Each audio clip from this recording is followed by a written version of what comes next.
I am Masayoshi Naito, a Vice President of Japan Association of Lawyers Against Nuclear Arms, IALANA. I would like to introduce sailor insurance lawsuit case of fishermen irradiated in the Marshall Seas. On March 1st, 1954, the United States exploded a hydrogen bomb called Castle Bravo at a nuclear test site on Bikini Atoll in the Marshall Seas. The crew member of Daigou Fukuryumaru, Lucky Dragon No. 5, were affected by the nuclear fallout. As a result, all 23 crew members on board suffered from radiation sickness, and after coming back to Japan, they all were hospitalized, and one of them, Kuboyama, died in September 23rd. In Japan, this incident is very well known as Bikini disaster or Lucky Dragon disaster. This incident disaster triggered atomic bomb and hydrogen bomb ban signature campaign and led to holding of the first World Conference against NH bombs in 1955 and to the foundation of Nihon Hirankyo in 1956. From March to May 1954, the US conducted a series of 6 hydrogen bomb tests called Operation Castle in the Marshall Seas. The number of fishing boats being affected by the test is said to have reached 1,000. But after the Lucky Dragon disaster, on the one hand, A-bomb survivors drew attention. On the other hand, fishermen, except Lucky Dragon irradiated in the Marshall Seas, were ignored. Since signature campaign collected more than 30 million signatures in several months following the Castle Bravo explosion, the Japanese and the US government were afraid that anti-nuclear movement would affect the US-Japan security policy. So they intended to look like fishermen affected by hydrogen bomb test were limited only to crew members of the Lucky Dragon and try to conceal damages of other fishermen. On January 4th of 1955,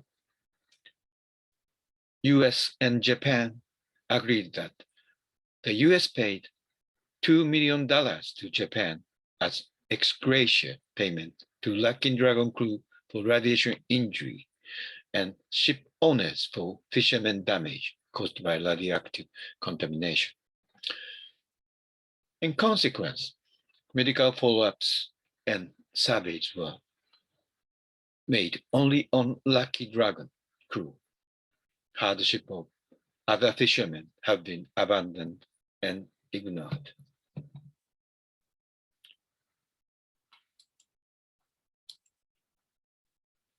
But in 1985, a high school teacher and his student in Kochi Prefecture, located in western part of Japan, had the chance to interview with one fisherman who experienced both a bomb and the Marshall nuclear test fallout. After then, the high school teacher and his students have had continuous interview with fishermen living in Kochi Prefecture. These interviews surfaced the hardship of fishermen living in Kochi Prefecture. As you may know, because physical damage caused by radiation is non-specific, it is quite difficult to tell physical damage was caused by radiation from other causes. But the students had heard that lots of fishermen affected by radiation fallout in the Marshall Seas suffered from indefinite complaint for a long time, and finally developed to various kinds of cancers and other disorders. Affected fishermen were no limited though those who living in coach, but to tell the truth, continuous interviews were conducted only with fishermen living in coach.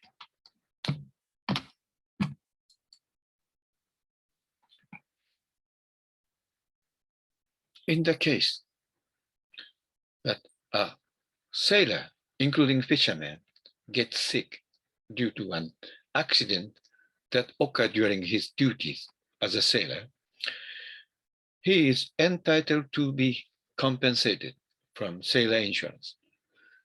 The compensation requirement is a link between occupational accident, irradiation, and illness, radiation sickness.